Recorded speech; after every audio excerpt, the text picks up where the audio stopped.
Hey everyone, welcome back. My name is Calvin, and my specialty here is focusing on network automation. And what I like to do in these live streams is kind of offer some free services, a workshop, if you will, on how to get started and up and running with network automation. Sorry about that. So, having that been said, I wanted to start off our first stream of the year focusing on standing up your own network automation developer environment. And what I've done here is I've created just a small deck for us to just kind of have a little visual representation as to what we're actually going to be building. And then we're going to step through an actual live demonstration. I've got a Windows desktop running here that we're going to be working from. This is what we're going to be using to kind of set up and get up and running with network automation. Now, it used to be that when back in the day that Windows wasn't very highly regarded as far as an ideal network automation or any kind of software development operating system. Traditionally, Apple computers have been viewed as kind of like the pinnacle, and I would suggest that that's really no longer the case here. Over the last couple of years, Windows has done a remarkable job at getting something out into the market called WSL2. And WSL2 is Windows subsystem for Linux, and it effectively allows you to run a full Linux distribution embedded inside of your Windows operating system at a very, very small performance requirement. So it's not, I think it's technically a virtual machine, but under the hoods, there's a lot of shim layers that actually make this happen, and it's completely obscured for you. So even if you don't have a tremendous amount of experience with Linux, just know that it is the premier way of having some kind of development environment, also for deploying applications and such. So having it locally on our computer without need to worrying about standing up dedicated virtual machines and maintaining those over their life cycle, it's a blessing for us. And so that's what we're going to be using here today. All right, so let's go ahead and get started. I'm going to, yeah, it looks like I got some camera problems. So we're just going to go ahead and hide my face for the betterment of everybody. And let's go ahead and get started here. So what we're going to be covering, again, we talked a little bit about WSL2 running on Windows, kind of what it provides for us. In our instance, we're going to be using a Ubuntu 20.4 installation that I downloaded from the Microsoft Windows Store. So before setting up this live stream, I came over to here into the store and I just typed in Ubuntu, and I picked on, I think it was this one right here, the 20.4.005. No, I guess I'm running something a little bit different. But regardless, this was the process that I had used in order to install WSL on my, to install Ubuntu on my WSL host. If you're looking to get started with WSL2 on your machine, I highly encourage just come over into the Microsoft docs, read this. Surprise, you're going to have to reboot your machine a couple of times, but it's really a painless process. I'm not going to be showing that today because there's not really a whole lot to showcase, and system reboots, well, they're kind of a challenge when you're doing a live stream, if you can imagine. So again, yeah, this we will be using a Windows machine, but all of our development is going to be happening on the Linux Ubuntu shim layer happening within our operating system. But this will work if you're running on Macintosh or on, if you just got a native Linux operating system, then chances are you probably know what you're doing already. Not going to be a whole lot of value you're going to get out of this, but hopefully for everyone else, this is going to be a good session. All right. So really quick, I think I've got like one more slide on here, and then we're going to shift into the demonstration portion of this. Why should we care? And the reality is, for a lot of us that are transitioning from traditional network roles, network security roles, we don't know what we don't know, and we can find ourselves kind of spinning our wheels, getting up and running, because You hear somewhere that we need a virtual machine, and then you hear you need a virtual environment, and you don't know the difference between them, or you hear that you need to learn Docker, or you need to learn Vim. There's all these different components, and it can be extremely overwhelming. So we don't want you to be in that position. And if you've been in that position, we want you to be able to get out of it. So hopefully today with this session, you'll be able to have a working environment that you can build your automation for going forward. All right, what we're going to accomplish, again, I'm starting with a Windows 11 machine, and we have WSL2 installed with Ubuntu Linux, and we're going to run through the initial setup of the Ubuntu side. It's just like 1 or 2 commands that I need to do. And then we're going to pivot and talk about Visual Studio Code. We're going to be doing almost entirely all of our work outside through Visual Studio Code. So the Linux WSL2 Ubuntu image, we're going to be accessing it from Visual Studio Code. We're also going to be doing all of our development, all of our typing, etc., issuing commands to the command line. Everything's going to be happening through Visual Studio Code. And then we'll look at setting up a GitHub repository for our very first project that we're going to be building here. And we'll show you how to generate SSH keys, how to build some kind of authentication system in between the two so that your local machine can talk to GitHub without always having to use your username and password as an authentication. Then we're going to shift and talk about Python. We're going to show you how to get the latest version of Python installed, why you want the latest version rather than what ships with the operating system. We'll show you what a virtual environment looks like. We'll be leveraging a tool called Poetry to help us talk through and showcase some of those features. And then we'll shift over into Go. We'll install Go. We'll understand how to work inside of the Python, or I'm sorry, the Go SDK for Panorama as an example for Palo Alto Networks devices. And finally, we're going to shift to Terraform and give a couple of examples of how Terraform can be used to provision our network devices, as well as like instantiating new cloud workloads and such. Now, as you can imagine, in a live stream environment, mistakes will be made. There will be all kinds of excitement when things go awry. So make sure to stick to the view here.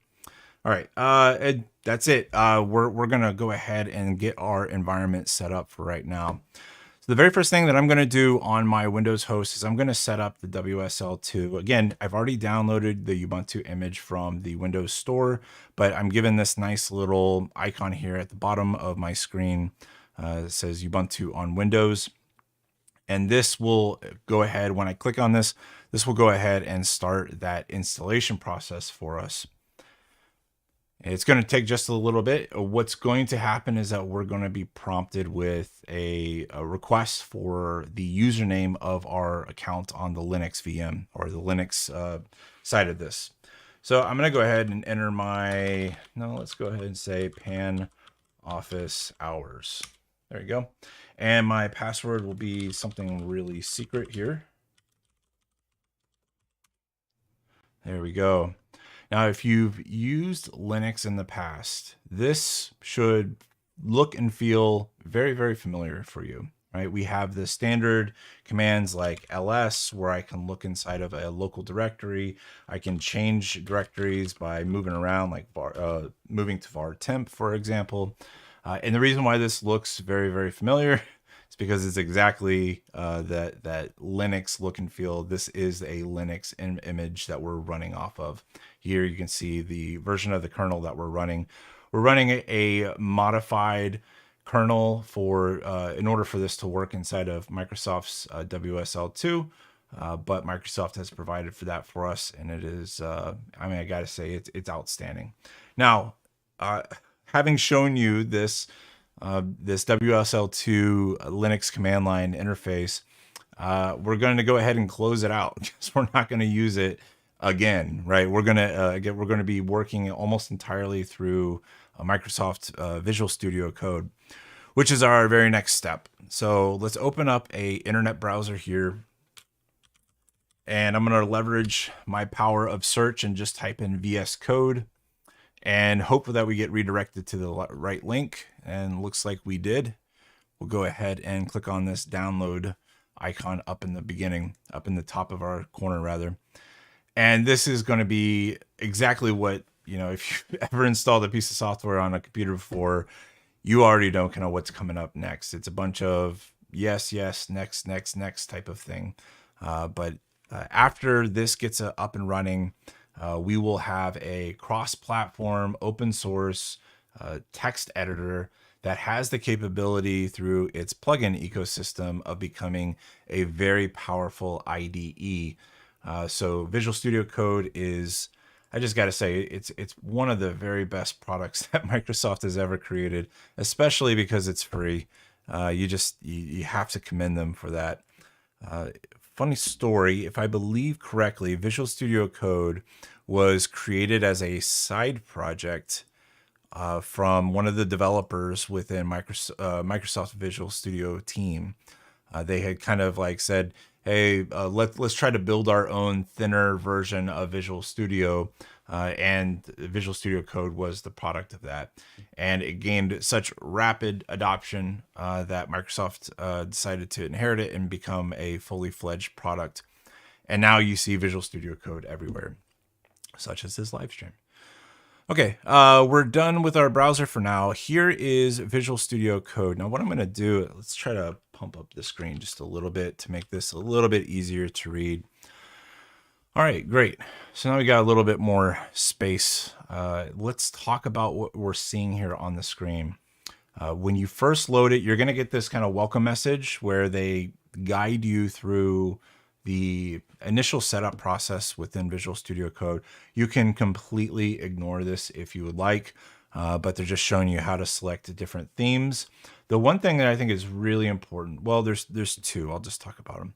One is this enable sync. If you find yourself working on multiple computers, like I do, right? I've got a gaming computer, I've got a work computer, I've got another work computer, I got another personal laptop, I got computers left and right around this house.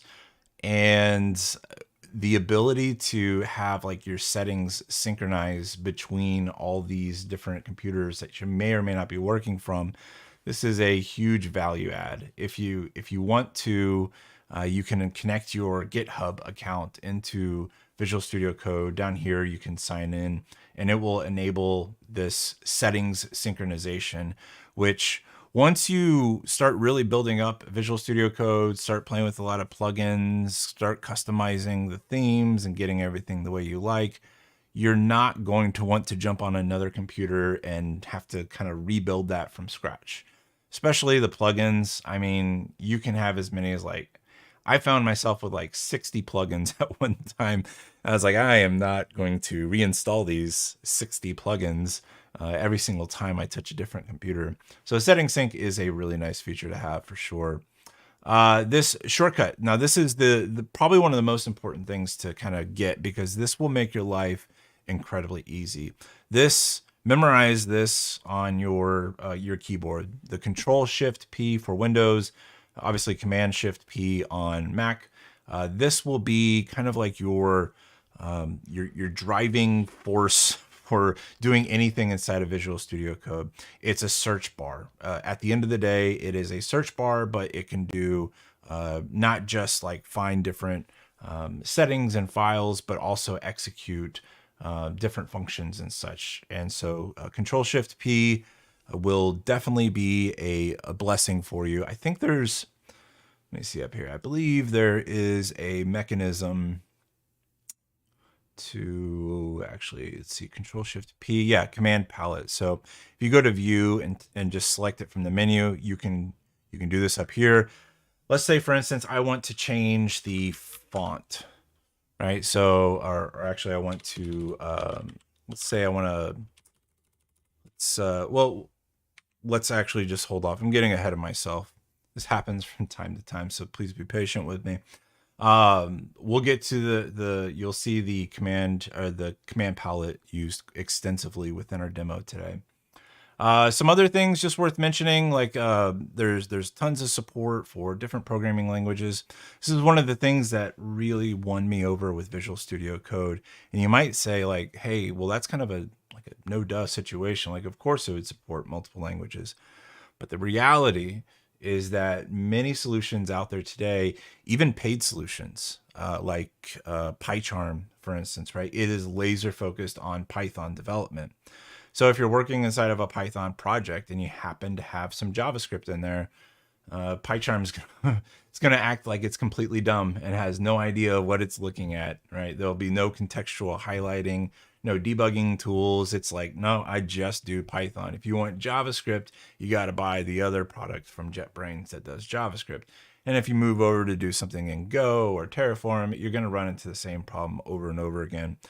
So rather than be tied to multiple paid subscriptions for a software solution, this free solution is, again, it wins my heart. It's the way to go to do things. All right, we're just going to go ahead and click mark done here because there's really not a whole lot for us to be doing on here. Oh yeah, you can also have that that welcome page show up or be hidden whenever you instantiate Visual Studio Code. Sometimes I like to have it, like, honestly, sometimes it will show like your most recent projects that you worked on. It's just a nice shortcut to get things done. But here's the deal, right? We know that we installed Ubuntu and we've got this Linux shell and it's ready for us to start doing some automation and building that environment up for us. But let's talk about how to access it inside of Visual Studio Code.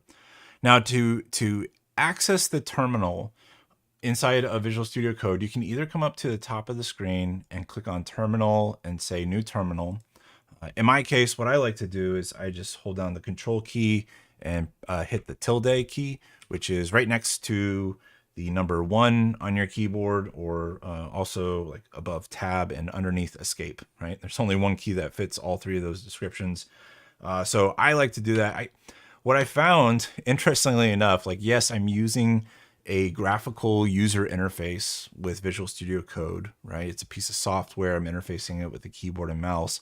But honestly, like, I use keyboard shortcuts, like for like opening up the terminal or for running the command palette, like we showed earlier. I remember I developed like a habit of knowing all the commands, and that's what I use more than, standard mouse moving navigation. Both approaches are completely fine.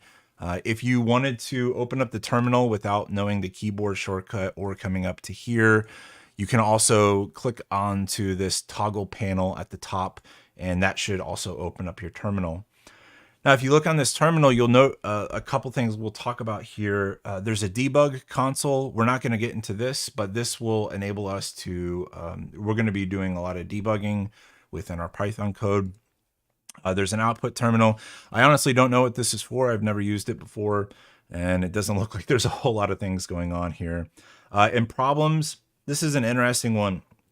Whenever there's like a detected problem within your workspace, meaning that like maybe your the file structure, like the way that you've got your Python code is structured incorrectly, or some kind of linter has detected there's a problem with your code, or maybe there's a problem with your workspace, those problems will show up here. But honestly, like almost entirely, you'll spending all of your time here in the terminal for when you're developing or executing code.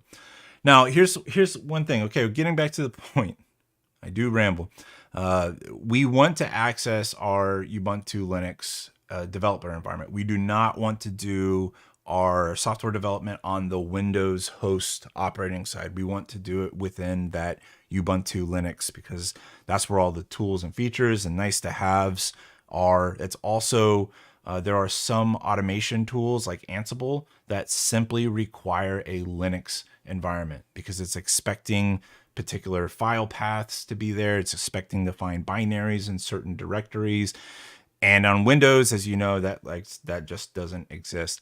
Mac users have gotten around it through, because I mean, Unix and Linux are pretty familiar with each other, but Windows is kind of one of these outliers. So we don't want to use the Windows side.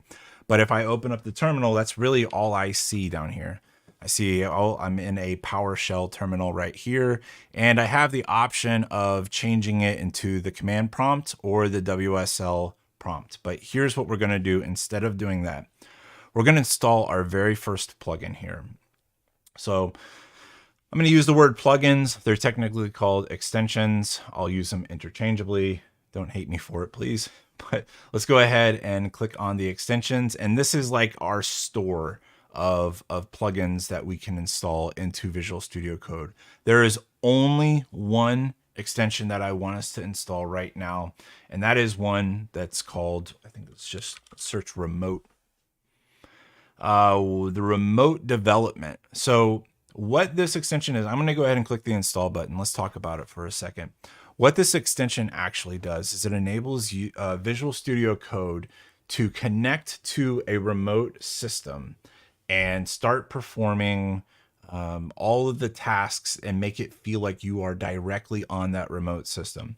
So let's say, for instance, you've got a server that's, you know, across a wide area network. It's way on the other side of the country. What Visual Studio Code could do is, leveraging SSH, Visual Studio Code can build an SSH tunnel to that remote host and make it seem like you're direct Visual Studio Code, like you're directly connected to that remote host. And that's, I mean, you get access to the remote host command line interface, etc. You get to run code on the remote host. Everything looks and feels like you're connected on that remote host. Now, in our case, we're not going to be using the remote SSH function, but we will be using the plugin to connect to our WSL2 instance. So there's a couple of ways of achieving this. If you come down here to this green button at the bottom of the screen, it says open remote window, and we're given a couple of prompts here. If I wanted to connect to a remote server, I would say connect to host. And this can connect to, again, this can connect to Linux machines. It can connect even to Windows machines as well. But this is not what we're setting out to do. We just want to open up a new window using WSL. And so I'm going to say open a new window. I think this is going to fail, and we'll talk a little bit about why. Let's see here. Yes, this is going to fail. And I'll tell you why. Because I actually installed Docker on my remote, on my local machine before we got started. And the default WSL2 instance, as you can see, it got selected as my Docker environment.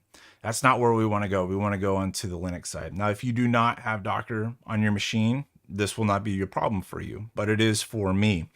So let me adjust this, because yeah, this is going to give us an error, because it's going to say, hey, wait a minute, we were expecting to connect to a Linux machine and we got nothing. So let's go ahead and close this out for a second. There's something I need to do on the Windows side. And I think I need to, let's say WSL2 set default Ubuntu. That's a guess. No, it's not. Let's see, WSL maybe. There we go. Okay. We're going to guess. I think this might work. I think this is the right command. WSL to set default Ubuntu. Actually, it's not. Is it? Is it this one? Is it all one word? I think it's all one word. It's one of the two. Right? We'll just brute force this and we'll get it done. All right. Now, if I try this again and I say open remote window and say new WSL2 window, yeah, it says, okay, so here we go. So what Visual Studio Code is doing is it's connecting into that Linux WSL2 instance, and it's now given to us. And now look at this. It looks and feels, oh, I mean, this is our local machine, but we're actually connected to a remote host. So super slick. I absolutely love this. All right. So our Visual Studio Code is installed. Again, this is going to be our primary mechanism of interfacing with our code as well as our operating system itself. The very first thing I want to do, let's open up our command prompt, and you can now see it's no longer running PowerShell, right? It's actually running Bash, which is a shell within the default shell within Ubuntu. We're going to be changing some of these things around. Let me go ahead and maximize. We're going to be spending a little bit of time within the Ubuntu instance, getting it all nice and pretty and all the right packages installed and everything in the right spots. And then we'll start working on setting up our actual development environment within VS Code. All right, the very first thing that I want to do, let us install Git. So sudo apt install Git. And I need to validate my password here because I'm asking for elevated privileges with the sudo command. This is basically saying like I want to install the Git application, which will enable me to synchronize repositories with my local computer and GitHub or GitLab or any other kind of source control management.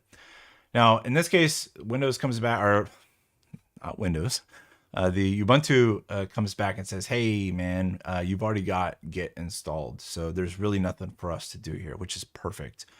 So what I need to do, though, is I want to set up Git to understand kind of who I am and how to recognize me within my Git configuration, so that when I check code into GitHub, they say, oh, that's this user.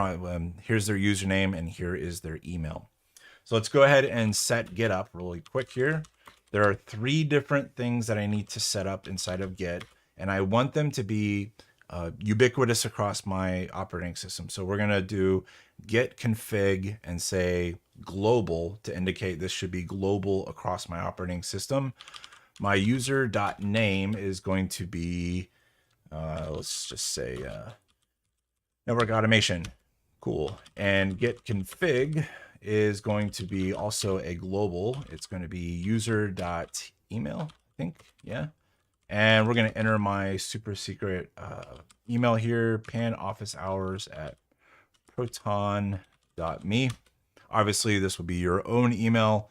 Try to make it align with whatever account you have on GitHub. Like whatever that email account is, go ahead and put it in here. If you're like me and you have like a dozen email accounts, don't just pick one at random. Pick the one that aligns with your GitHub profile so that GitHub is able to identify you. Okay, and we'll say git config. This is going to be the last git config that we're using here, and this is to set the default branch. Now, previously, the default branch with Git it used to be called master, and then a couple of years ago, the community came to a decision and said, that word has got some negative connotation to it. Let's pick something that's a little bit more appropriate at the end of the day. And so the industry kind of settled around using the word main as the default branch, which is fine. The main is a perfectly fine word.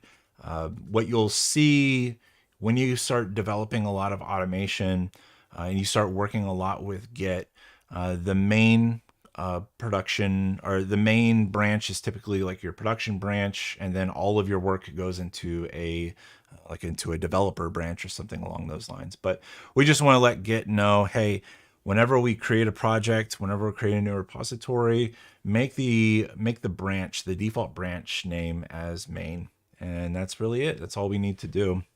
Now we're working here inside of Bash, and Bash is fine. Like I think Bash is great. It gives us a little color coding. It tells us our username, our host name. It actually, again, it color codes it so that we can tell like what's the difference between words that I typed in and some of the defaults within our prompt. I got some problems here though, because I don't want every single line to start with this. It's redundant and it's an eyesore for me. This is I'm going to pivot and talk about aesthetics for a second because I obsess about this stuff just a little bit, probably too much. But what Bash does really well, again, it helps us clearly understand the differentiation within the prompts versus text, but it doesn't give us a whole lot of features as far as like software development goes or automation development. So I'm going to install an alternative shell, and I'm going to need to change a couple of things inside of my distribution to accept my default shell. But let's go ahead. Let's install a different shell called sudo apt install ZShell. And so ZShell is Mac users. This is now the default on yours. So ZShell is totally legit. It has a lot of really great features in it. So just installing it is not enough for you to for it to become your default. What you would traditionally do is you would say something like, hey, let's clear the screen for a second.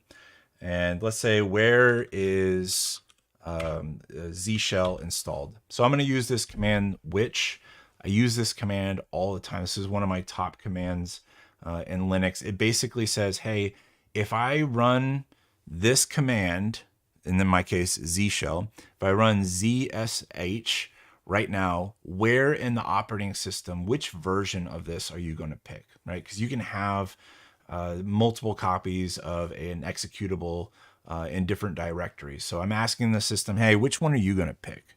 And it's going to come back and say, okay, ZShell, yes, it is installed, and it's installed at this path. So if I was to type in ZShell right now, this would go through the ZShell configuration, but I don't want to do this because this is a headache and this is just a pain, and I just don't want to be in here. So let me go ahead and exit out. There's a better way of setting up ZShell, and that is with a third-party package, and I just love this name. It's called ZShell. This is a wonderful mechanism to help you really get up and running with ZShell. Tons of customization, tons of goodies. But let's just go ahead and select the command necessary to install. This command will work on all operating systems, by the way. Just come to the documentation and copy and paste. We're going to be doing a lot of copy and paste in this today. There we go. All right. So here, ZShell is saying, hey, look, would you like to change your default shell to ZShell? I'm going to say, yes, absolutely, capital Y. Oh, it said invalid choice. Oh, hilarious. That's fine. Let's say change shell, and I'm gonna go through here. It's interesting. Look at this. It says, like, do you want to change your default shell, capital Y or lowercase n? I put in a capital Y, and they said invalid choice. I guess that's just my luck in life. We need this to now be user bin ZShell. All right, so now my default shell is ZShell, and we can see that it's a lot different, right? Previously, up here we had like my username, at my workstation, a colon, a tilde, a $, and then the text. And now we just got an arrow and a tilde, and that's it. So at least we know that we're working inside of a different shell right now. It kind of looks and feels and smells a little bit different. Now inside of Visual Studio Code, interestingly enough, if I click this plus button, it should load bash again, right? And I'm saying like, hey, so Ubuntu, the Linux operating system, knows that I want my default shell to be bash, but Visual Studio Code, it will default into using bash, and I don't want that. So I'm going to say, let's see, how to configure terminal sessions. No, I don't think this is the right way of doing this. Oh, let's see here. Bash, tmux, so ZShell. If I click on this, yes, that'll open a ZShell, but I want that to be the default. Let's see if I can't use the command palette to figure out how to do this. So Command-Shift-P. Again, opens up the command palette. I'm going to say, oops, oh, that was for the search. Default, select default profile. I think that's probably going to be it. Let's check it out. There we go. I want my default profile to be ZShell. So again, the way that I did that, Command-Shift-P or, view command palette, and then I just typed in default. And here I can see all those defaults. Let's see, terminal or, oh boy, build task. No, yeah, terminal. It's at the top. Sorry, terminal select default profile, and then I went into ZShell. Now, whenever I click on the plus, yeah, it's going to open up a ZShell from now on. So good start. Okay. So we have ZShell installed. We have ZShell installed. And whenever we execute, we get to see the shell prompt listed here. But as you can tell, like this, hey, I'm one that really appreciates minimalism, but this is just a little bit too much minimalism. So let's start customizing the theme that we want to install. What I'm going to do is I'm going to change this.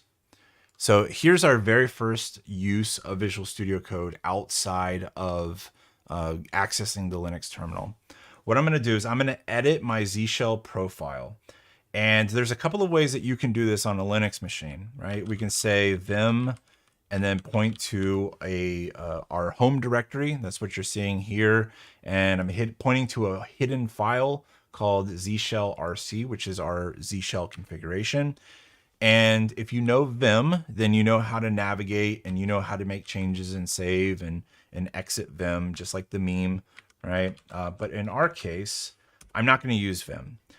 Some others are big fans of Nano, and they'll just go into Nano and they'll start making their changes. They know how to exit and they know how to do all the things. So great.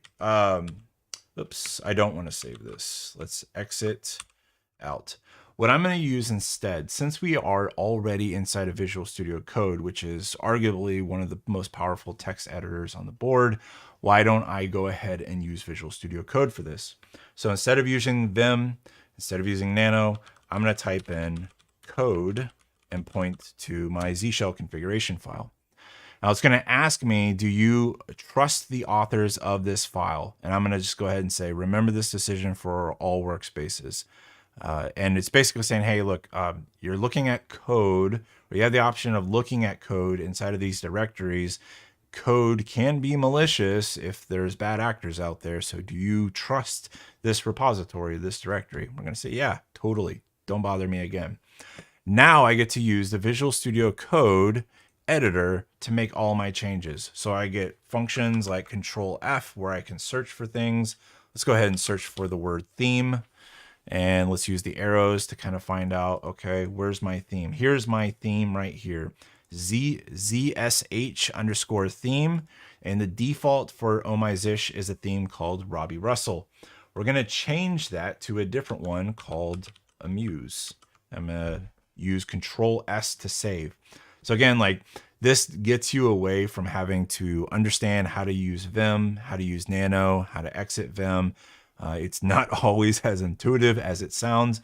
This is not a knock against Vim, but for newcomers, picking up a command line text editor is important. A good skill set to have will definitely come in handy. But if we're inside of Visual Studio Code, it's kind of like a moot point. It doesn't really provide a whole lot of value because we can just use Visual Studio Code's text editor capability to do the same thing. All right. So we got that done. Let me go ahead and open up my terminal prompt again. We've made a change to the file. We changed the theme name.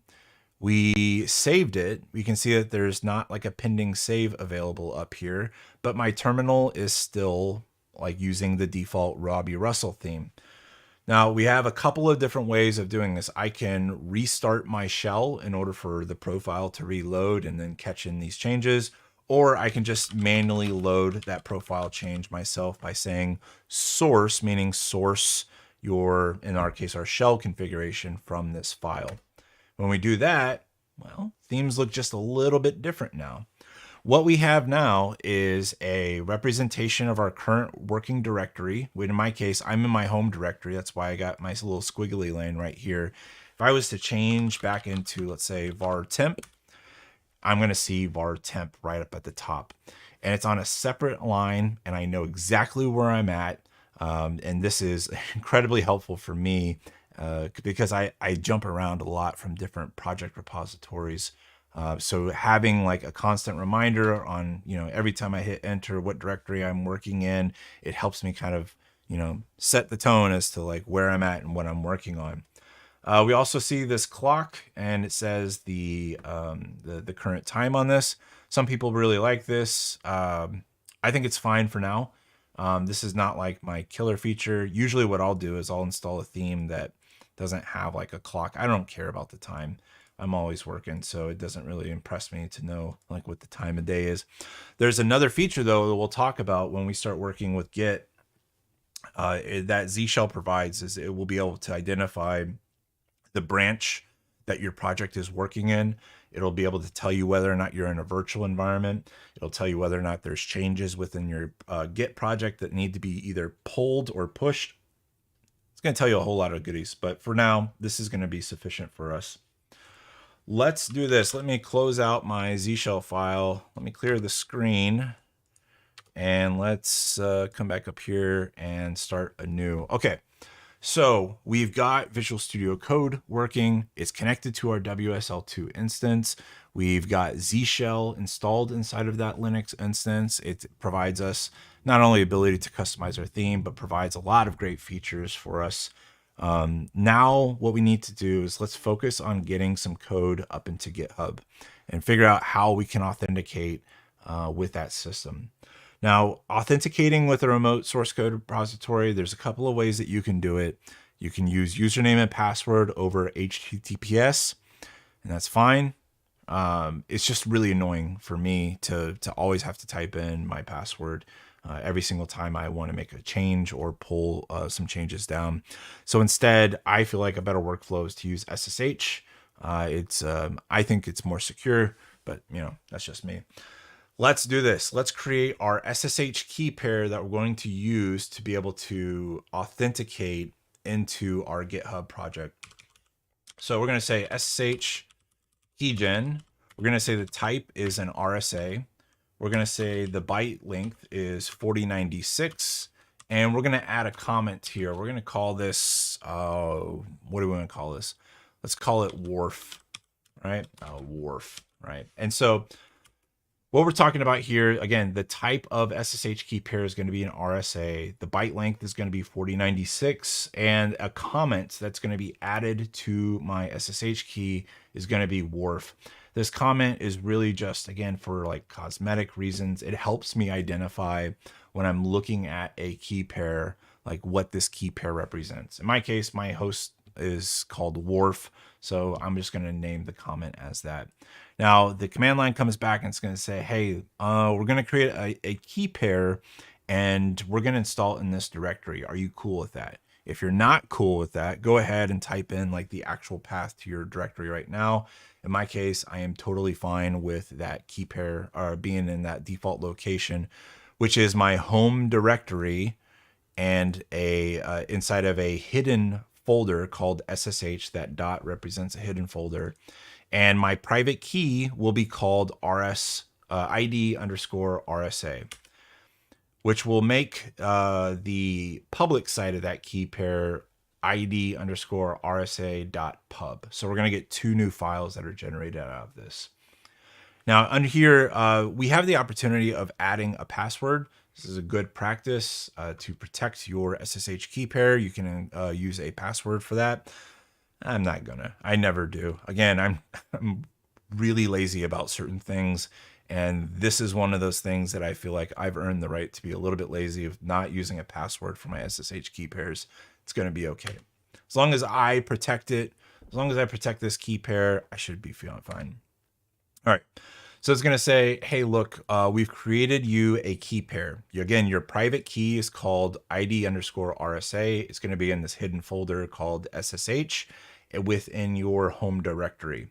And the public key is going to be nested right next to it, but it's going to have an extension of .pub. Now, the private key, never, ever, ever, ever share this with anybody. Don't do it. Right? This is like, this is your car key. This is the key to your house. Never, ever, ever share it. The public key, totally fine to share around, right? Then that's exactly what we're going to do. We're going to share this public key into our GitHub profile. And we're going to say, hey, GitHub, anytime you see an authentication coming from this key pair based on the public key, go ahead and authenticate as me. So we have a couple of ways of getting the public key in front of us. We could either just cat this out to the local console. Cat is a really quick way of just dumping the context of a text file to the screen. Here we can see we've got our key. And this is, I know it looks like it's multi-lined, but honestly, the key on the public side is one long line. It's just been word wrapped from my terminal here. And at the very end of that, you see that comment that we had added there. So again, if I ever opened up this key in a text editor or on a console, I could say, this is the key for Wharf. Okay, good to go. What you could have also have done is use code again. And this will be a pattern that I'm going to be using a lot. I'm going to be typing code, and then it's going to present the key inside of a text editor window. As you can see here a little bit more clearly, this key, the public side, is just one long run-on sentence, right? But anyway, let's go ahead and Control A and Control C to copy that key to our keyboard. And let's go up to GitHub. I'm going to sign into my GitHub profile here. I'm going to hope that my username and password was saved because I don't remember what I used on this profile. Spinning wheel is here. Okay, yeah, panofficehours@proton.me. Remember, that was like the email address I had set up in that GitHub profile. We can close this window. All right, we can close these windows as well. So this is my my GitHub profile here. I'm going to come up to the top of top corner, and I'm going to select settings. This will be the settings for my repository or for my GitHub profile. Once I'm here, I'm going to move down to this SSH and GPG keys. And you can see, like, yeah, I've been doing this demonstration quite a bit. But we're going to go ahead and add a new SSH key. And remember, only add in your public side of the key pair. Do not add in the private. GitHub will not, it won't accept the private key anyway. But just, again, if you're new to SSH, if you're new to this type of workflow, understand the private key is for you to authenticate. It's like your thumbprint, right? Whereas the public key is more like your business card. And that's a terrible analogy because it's not really technically correct, I know. But just like, again, be frivolous with sharing your public key. Be very, very, very, like, never, ever, ever share your private. All right, I've beaten that one down quite enough. I'm going to go ahead and add a title. I'm going to make it the same as my comment just to make it easy for me. And we're going to say add SSH key. Okay. With that being done, I should now be able to authenticate with GitHub from the command line. Let's check that out. Let's clear the screen here and maximize my terminal. I'm going to say SSH dash capital T. I don't know what the T stands for. Honestly, I want to know. I think it's test, but I don't really know for sure. We'll look that up just in a second. We'll say SSH-T get at github.com. And it's going to say, hey, look, you want to authenticate with this remote host, github.com. It's found on this IP address. Its key pair is in the SHA-256 format. Do you want to continue? And I'll say, yeah, that's cool. And it's going to say, hi, Pan Office Hours. You've successfully authenticated, but GitHub does not provide shell access. So what this is effectively saying, like, hey, we have authenticated our SSH key pair, and we now know that it's going to work from the command line, but you know, we're SSHing to a remote host and GitHub does not provide shell access. So that's totally fine. Like, I'm not expecting to SSH to GitHub and have like access to their servers. But I wanted to at least test my authentication. I'm super curious now. Oh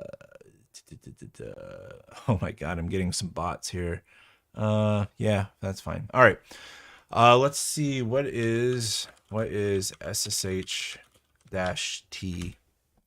There's a couple of ways that we could have looked this up, by the way. Let's actually just use our command line because Google's not going to work for me. We're going to say man SSH, and that should give us the manual for our SSH command line. Let's move down here. Let's figure out what the capital T was for. I want to say it's for test, but that was a complete guess. T is a valid argument, but I don't see it listed here. There's S, there's W, where's T? Let's scroll down here to the bottom.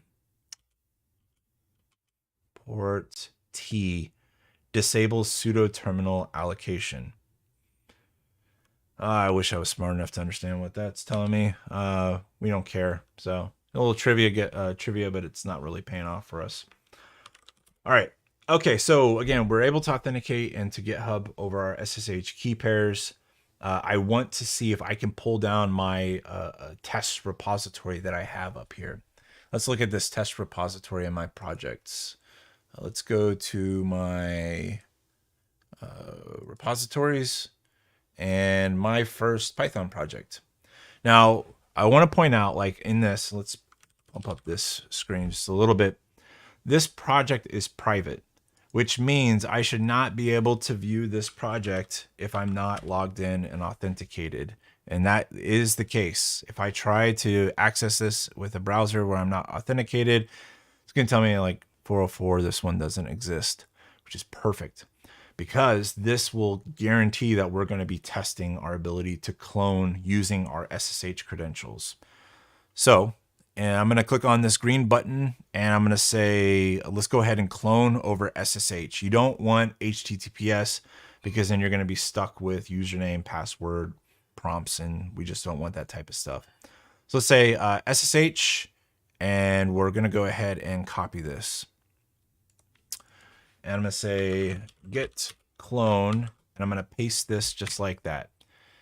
And it looks like it was successfully pulled down from GitHub. We didn't get any kind of authentication errors or anything like that.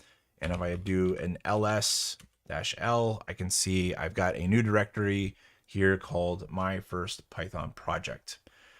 So we're going to take a break just for a second. And then when we come back, we're going to continue on with setting up Python. Now that we've got GitHub authenticated, we got Visual Studio Code working, we got Ubuntu working, we got our shell the way that we want it. Let's go ahead and take a 5-minute break, and we'll come back and we'll start focusing in on the Python stuff.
All right. Well, I called for 5 minutes and I took one. hopefully, hopefully that's fine. Let's go ahead and continue. What we want to do is we want to go ahead and get Python up and running on our machine. Now, this is kind of a confusing point if you've never worked with Python before. But let's pivot just for a second and talk about this. Operating systems like macOS and Linux, the operating system itself relies on Python. They're for certain tasks within the operating system. So those operating systems, Mac and Linux, they ship with Python out the gate. Again, this operating system is like depending on it being there. Windows is an exception. Windows does not have Python installed. So if you want to get up and running with Python on a Windows, on the actual host operating system Windows, then you would go through like Python downloads and all that stuff to get Python installed onto your host machine. Now, just because Mac and Linux ship with Python doesn't mean that's a great thing.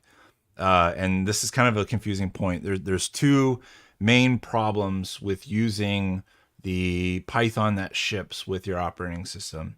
The first is that, again, your operating system expects Python to be in a specific location, expects it to be a specific version of Python, and it expects very specific packages, Python packages installed, because that's, again, it handles some of the core functionality of the operating system. Which means for you and I, like when we start getting into the Python world, when we start using Python, we don't really want to touch the default install. Like we want to kind of leave that alone. We absolutely want to leave it alone.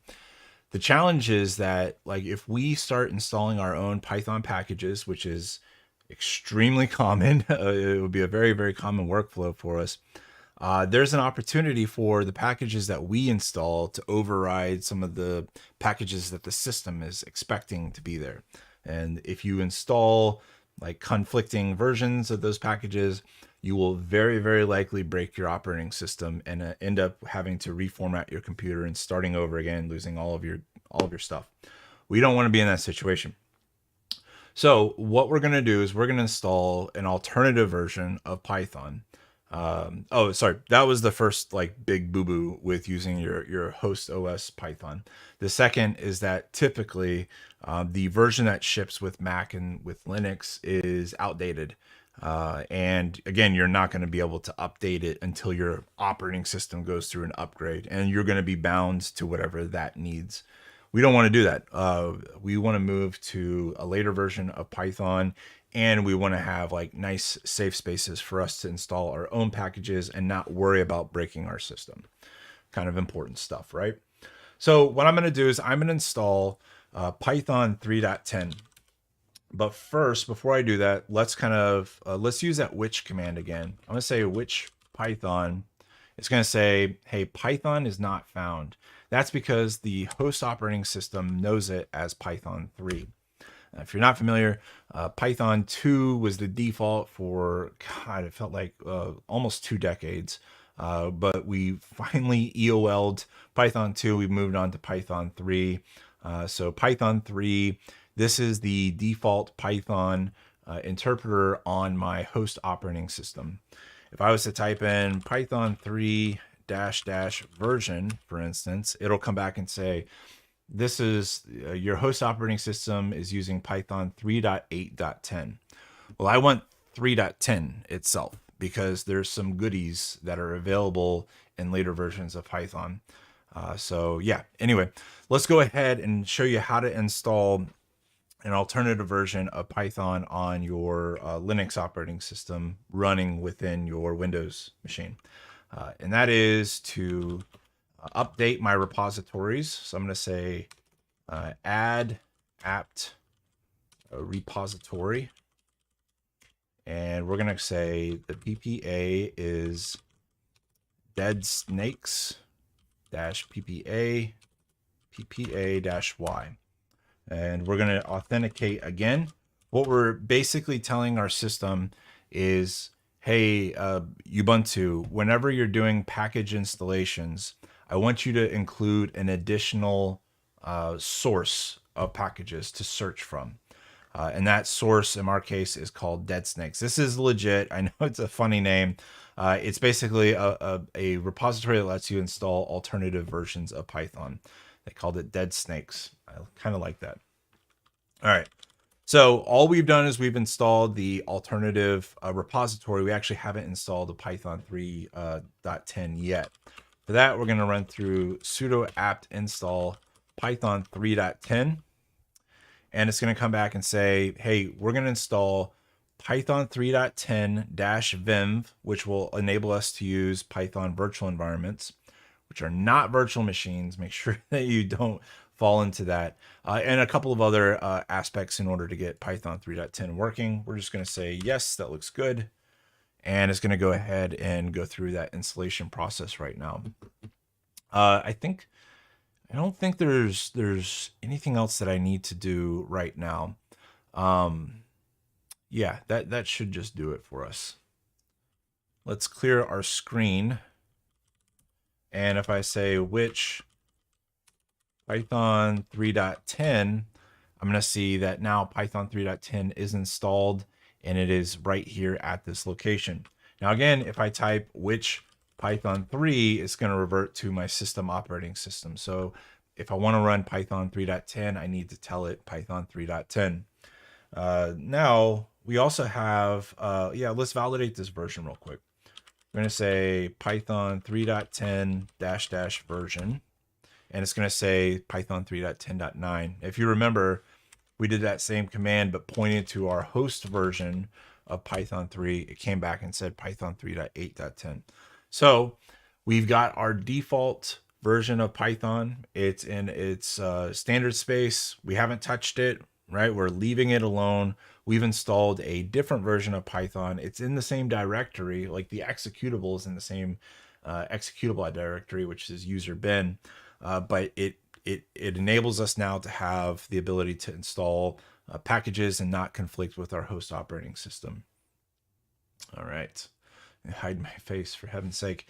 Okay, so here's the deal. Like, we've got a Python up and running, but I want to have the ability to create something called a Python virtual environment.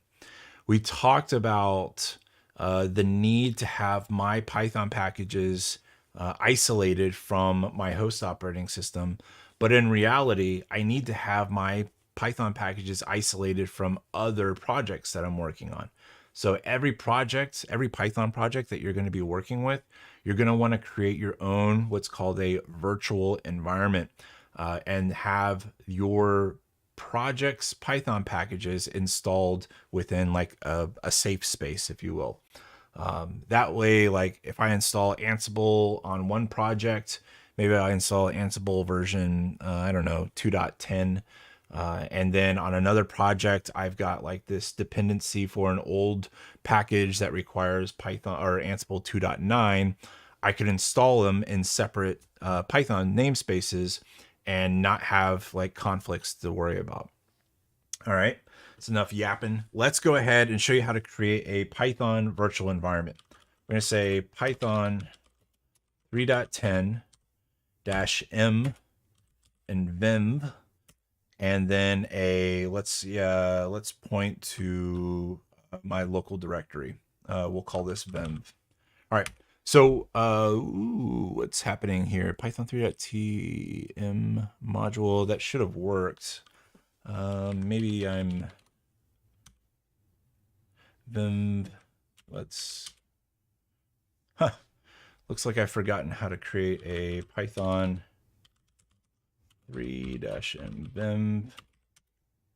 Yeah, that's interesting. Oh, okay. So I am missing a package that will enable me to create virtual environments.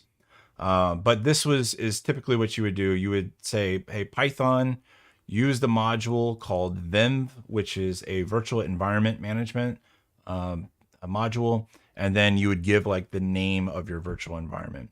In my case, I had tried to call it vim, but it was like, hey, we're not really happy with what you're doing. So I'm just going to kind of skip over this entirely.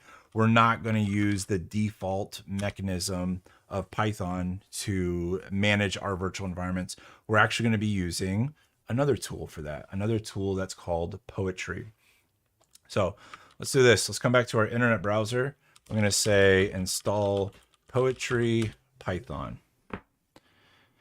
And coming up into our first response here, this is the Python Poetry website. And it's going to have a super secret command right here that will work on Linux, Mac OS, or Windows WSL. Now, you know, if you've been following, that's us. We're using WSL to get Linux on our Windows host machine.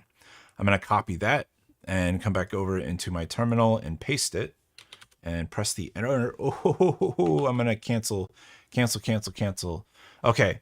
So let me tell you why I canceled that really quick. This right here, this is a literal Python script that will install poetry to the version of Python that's executing it, right? The curl is a mechanism of actually pulling the script down. So we're saying, hey, I want you to pull down a script. The script is located right here. And then this pipe command, says, go ahead and execute what you've downloaded by running it through Python 3. So a little fancy way of installing Python packages. But there's a problem with this because we're calling here the host operating system's version of Python 3, which is Python 3.8.9 or something like that. And we don't want that. Again, we don't want virtual environments to be created for the default version of Python because it's older. We want our Python 3.10 to be respected here. So let me clear the screen. I'm gonna hit the up arrow. What I want to do is instead of calling Python 3, which we know points to user bin Python 3, we're gonna say Python 3.10. And this will go ahead and download and install poetry. It looks like it's going to install the poetry executable in our home directory in a hidden folder called local, and in another folder inside of that called bin for our binaries. Now here's the deal, like that might not be a path that your shell looks for whenever you execute. So let's check this out. Let's run which poetry, and it's going to say poetry is not found. Well, let's look at this. Let's say echo my path. So what this is saying, like, hey, if I run any command, where are you going to look for that executable? And it's going to say, all right, we're going to look here first, then we're going to look here, then we're going to look here, then here, then here, and then blah, blah, blah, blah. You get the point, right? It's going to look all over the place. I don't want it to look in these directories. I want it to look in right here. I want it to look in here. So what we need to do is we need to append this command into our shell config, which will say, hey, whenever you're looking for a command or an executable, look in this directory and then look at the output of this, right? So this is effectively a way of like inserting another place to look in our operating system. All right, cool. So let's go ahead and do that. We know how to edit our shell config file because we've done it before when we selected the different theme that we're going to run here. So we know that's code and a hidden file called ZSHRC in our home directory. And here's that ZShell configuration file again. Now what we're going to do is we're going to take this little snippet right there, and we're going to put it at the very bottom of our file. Just like that. I'm going to add a little bit of extra information for me. This is for Python poetry. I'm going to hit save. Now, similar to like when we changed our theme, right? I saved my shell config file, but if I look back in my shell, it hasn't taken effect. We need to reload our shell profile in order for this to actually take effect. We could do this a couple of different ways. Like we talked about, you could exit your shell and then reopen it. That will initiate the configuration load process again. In our case, we're just going to force an update here by saying source and pointing to our ZShell config file. Now, when I type in which poetry, the operating system should be able to find it because it now knows that it also needs to look inside of this directory. And it does. So it comes back and says, now, yes, we see poetry. It's installed in this directory. You can go ahead and execute it as you see fit. So let's do that. Let's create our very first Python virtual environment inside of my directory /var/temp. We're going to say poetry init. And this is going to walk us through a virtual environment configuration process. We're going to call this, we'll just call this example. We can version it. So this is very, very helpful if your Python packages change quite a bit. You want to have them kind of locked underneath a versioning. I'm just going to leave the default. We'll say like this is our example virtual environment. And the author, well, this comes back to the configuration steps we did for Git.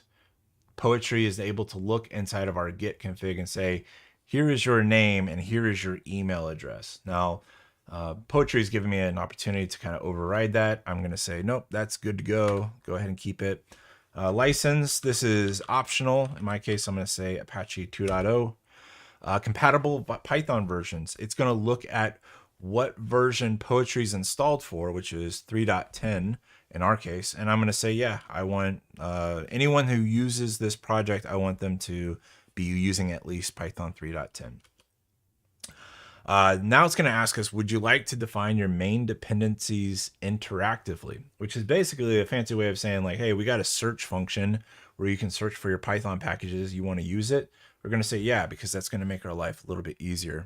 Let's go ahead and make this a little bit bigger and hit enter.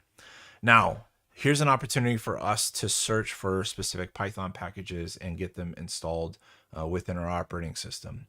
In my case, let's say I want to install the Python SDK for Palo Alto Networks. Well, I happen to know that its name is PanOS Python. And it's going to come back and say, hey, we searched PanOS Python, and here are the top 10 results that we got. And the top one is always like the longest match. And so we're going to say, yeah, that looks like what we're looking for. Let's go ahead and enter the number 0. And do I want to require a specific version of PanOS Python, or do you want to use the latest? Well, around these parts, we just live on the bleeding edge. So we're going to go ahead and keep the latest version. Boom. All right. So just like that, Poetry is set to download and install version 1.7.3 of PanOS Python.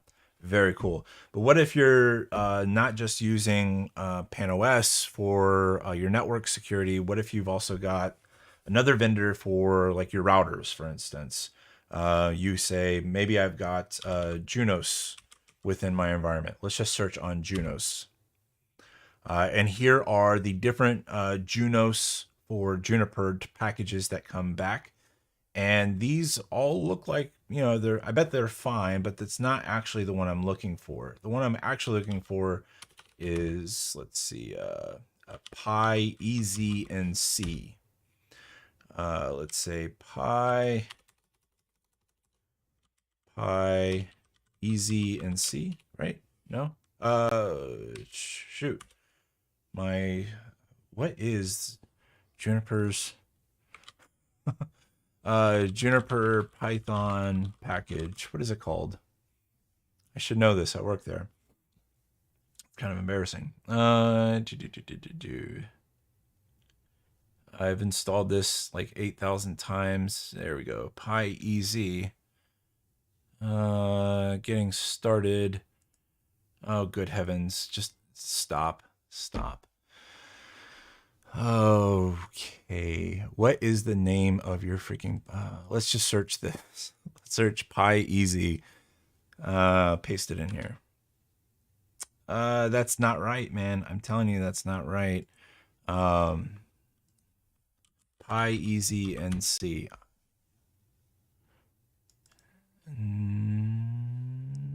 No. Is this it? Junos. Yeah, Junos EZNC. It doesn't sound right, but let's go ahead and search that. Junos EZNC. Okay. Let's go ahead and select 0, and we'll use the latest version. Okay, and we're just going to say that's all I need for my actual packages. It's going to ask us, do we want to define any development packages? I'm going to say no for right now. And here's what Poetry comes back and says, all right, this is what we're going to do. We're going to build you a virtual environment. And it's going to have, it's going to require Python 3.10. And it's going to install this package, and it's going to install this package. And these are the versions of the packages that it's going to install. Do we confirm? And we're going to say yes. All right. Now, inside of our directory here, what we see is we've got a new file called pyproject.toml and pyenv.config. These are the two files that were just generated from here. Now, if I want to activate this, I'm going to say poetry, go ahead and install. Now, this is going to create our virtual environment based on the instructions that poetry had passed it. So it's going to say, hey, we're going to install this virtual environment. It starts with the name example, which was what we had typed in poetry. Here's going to be the directory that the virtual environment is going to be located in.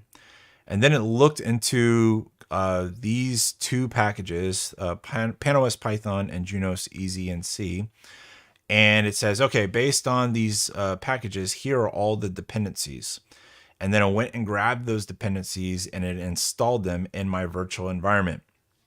All right, so looking pretty good. Looks like we got 21 packages installed in my virtual environment.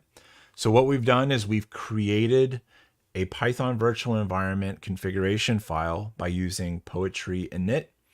And then we installed all of the packages and created that virtual environment in a location inside of my home directory, inside of a hidden folder called cache, inside of a folder called pypoetry and virtual envs. We've now got a virtual environment in there. Now, so we've created it and we've installed our packages into it, but we haven't actually activated it. And there's two ways I just know. First one is that my shell doesn't look much different, right? It still looks like var temp. When we activate the virtual environment, it'll look a little bit different. So there's one way of me knowing this. And also, again, if I just type in which Python 3, it's still going to be pointing to my default install. If we were working inside of our virtual environment, we would get a completely different path. So we've created the virtual environment, we've installed the packages, now we need to activate it. We're going to say poetry shell. That's going to activate our Python virtual environment within our shell. And immediately there's something that's different within my ZShell. You can see at the top of each of my lines here, I've got a parentheses and says, hey, you are currently working in this Python virtual environment. If I type in which Python 3, it's now going to say you're not using your system's version of Python 3, but rather you're working out of this virtual environment right here, which is awesome, which is exactly what we're looking for. All right. Hey, hello, everyone. Thanks for hanging out in the chat. I'm gonna clear my screen here, and if I wanted to exit out of my virtual environment, I could just type in the word exit, and you'll see that the name of the virtual environment has gone away. So when I get back into that, we're gonna again type in poetry shell, and now we're working inside of our Python virtual environment. So now we have Visual Studio Code able to access our WSL instance. And we've got a alternative version of Python 3.10 installed. We've installed Poetry, which helps us create and manage the lifecycle of dedicated Python virtual environments. And a virtual environment is nothing more than a special dedicated location on your file system. It is not a virtual machine. You're not allocating CPU, RAM, hard disk, networking, that type of stuff like you would with a virtual machine. A virtual environment in Python is nothing more than a special directory where you can install different versions of Python and packages in a dedicated safe space. All right, so got Python 3.10. Hey, thanks for the follow. Appreciate it. We got Python 3.10 installed here. It looks like we're in a good position. Let's go back to our deck. Let's figure out what else we had to do. I did. Let's come back over into downloads. Let's look at our PowerPoint here. All right. Okay. So where are we at? We've got WSL2 with Ubuntu installed. We know that. We got Visual Studio Code. It's installed. It's set up. It's activating inside of our WSL2 instance. We connected our machine into GitHub. So now that we can authenticate and pull down private repositories or push updates or pull them down as they see fit. We installed Python 3.10. We installed Poetry to help us manage our virtual environments. Let's shift over into Go. Go is a extremely popular and very robust programming language written by Google. It is a really killer programming language. Very, very, very fast, multi-threaded, all kinds of benefits over Python. But yeah. Anyway, let's go ahead and exit out of here. Let's go ahead and start figuring out how to install Go on my machine. All right, so we're going to come back to our internet browser, and I'm going to say, let's type in Golang here, and Go, the programming language. Get started. All right, so this is an interesting thing. Whenever I'm browsing on my internet browser here, my computer, my internet browser is telling remote websites that I'm on a Windows machine, because I'm on a Windows machine. But we don't want to install Go on the Windows side of things. We want to install it back into our Linux distribution inside of our WSL2. Hey, Pete, thanks for following, buddy. Appreciate it. So let's look at the install instruction. Instead of downloading the binary right here, let's go ahead and look at the installation documentation. There should be, there's 3 tabs right here. If you're on Windows and you want to install it on the Windows side, start here. If you're on Mac, start here. In our case, we're on a Windows machine, but again, we're selling it on WSL2. So we're going to follow the Linux instructions, because that's how we're going to install it. The first step is to remove a previous Go installation. Don't got to worry about it, because this is like a new machine. Have no worries about it at all. So that's not going to be our problem. Let's see here. Remove. Okay, so this is interesting. This command will remove a previous installation of Go, and then unzip a file that we need to download here and put it in my user local directory. So let's go ahead and copy this. I'm going to right click and say copy link address, and we'll come back into our terminal and say wget and then point to that. So wget is another command line tool on Linux that allows you to retrieve files from a remote source and doing it on the command line side of things. So here we're downloading the Go compressed file, the tar file here. Let's come back over and copy the second half of this command. Again, I don't need to use, I technically could do this, but I'm not going to. I'm just going to copy the second part. There's no need in trying to remove something that doesn't exist. All right, I'm going to paste that in here. And, interesting. I've got some permission issues. That kind of makes sense. So I've been working out of the var temp directory mostly just because I just wanted the prompt to not show a tilde. But let's go ahead and move back into my home directory. That's probably why my Python virtual environments fail. It's a permissions issue. Now that I'm thinking about it. But let's go ahead and let's move that file that's in the var temp, which is my Go package. Let's move it to my local directory inside of my home directory. And let's run that command back again, the tar. Still getting permissions issues here. Oh, because it's trying to create them inside of a directory that I don't have permissions for. I thought that permissions was in var temp, but it's obviously user local that is not happy with me. So let's go ahead and elevate our privileges by adding sudo at the beginning of this, which should prompt me for my username password. Looks good to go.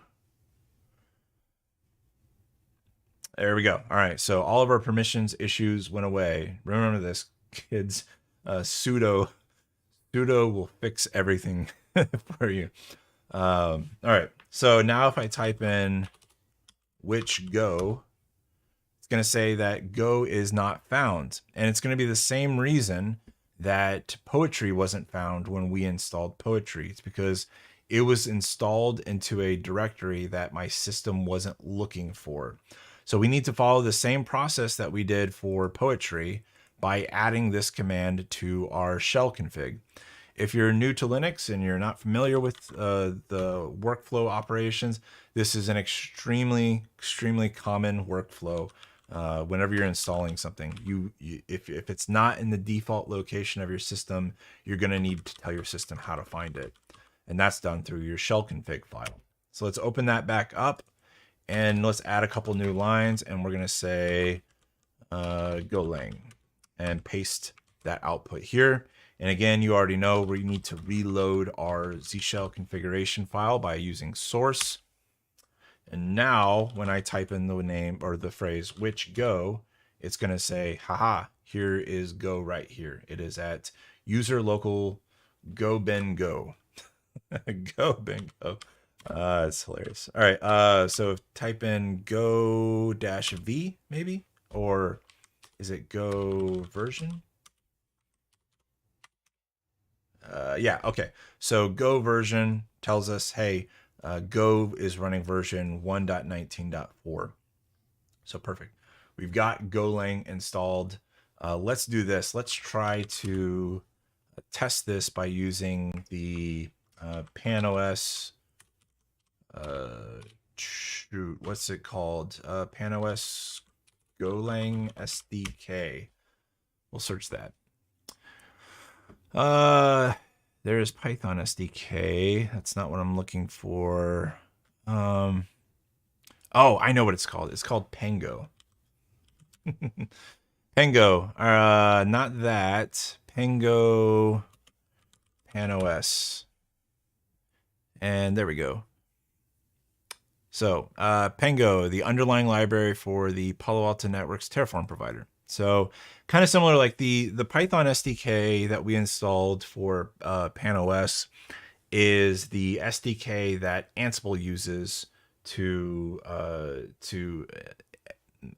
interface with firewalls from Palo Alto Networks. Pango does the same role for Terraform. So the two most prominent automation frameworks out there today, you got Ansible, it's based on Python, and it uses the PanOS Python SDK to actually interface with the firewalls. And on the other side of the coin, you've got Terraform, which uses Pango as the SDK to interface with the PanOS Palo Alto Networks firewalls. So yeah, cool. Let's go ahead and get this. Let's see. I think the way that I do this, there's a reference doc right here. Let's go ahead and open that guy up. The right way to get this installed, I'm guessing here. Let's go ahead and let's do this. Let's create a new directory. Let's call this test.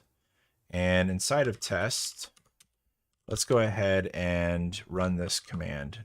Go get github.com/Palo Alto Networks/Pango, which again was the URL that we were just looking at right up here, right?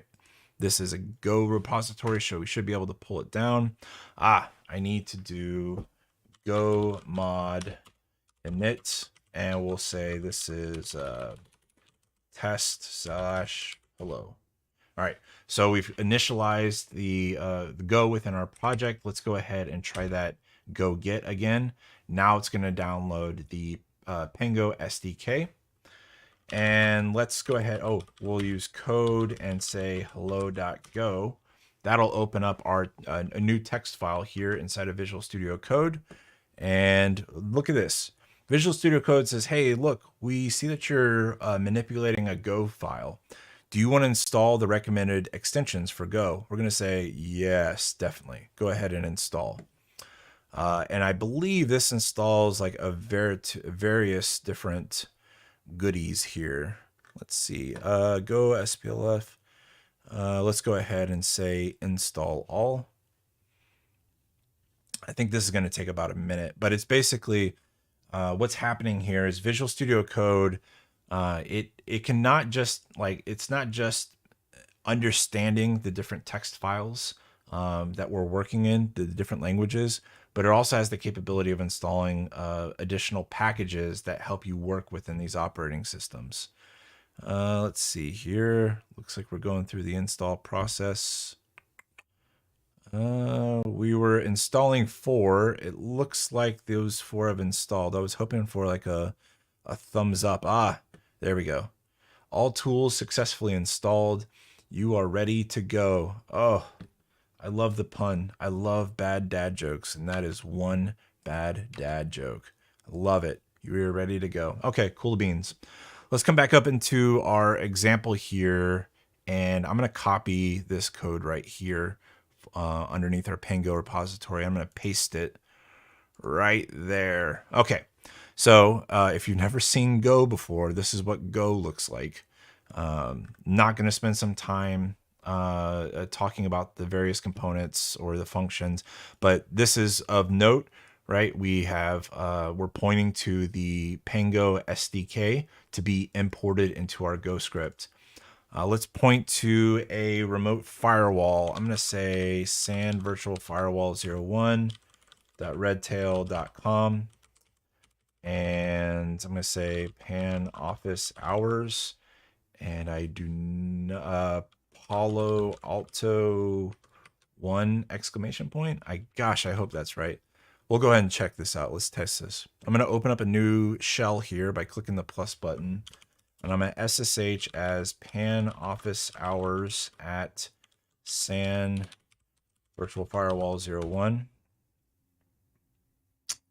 Is the firewall even online right now? Oh, DNS issue. .redtail.com. Try that. There we go.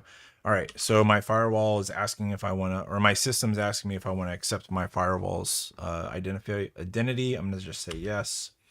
And let's paste in this password. Just want to test it before we run some automation here. All right.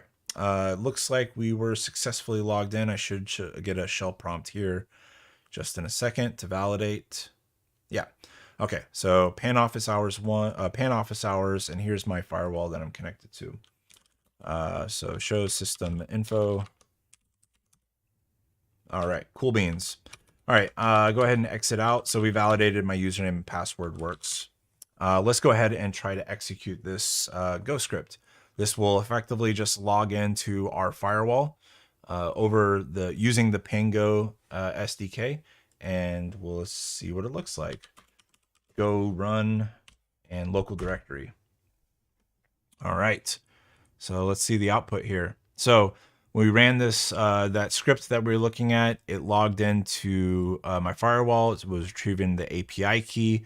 Remember, we had just passed username and passwords, so there's a retrieval process to get the API key. And then we are running a show system info and getting the plugin information, and initialization is okay. All right, so what we've done here is we've installed Golang on our machine. We installed the Pango SDK to interface with Palo Alto firewalls.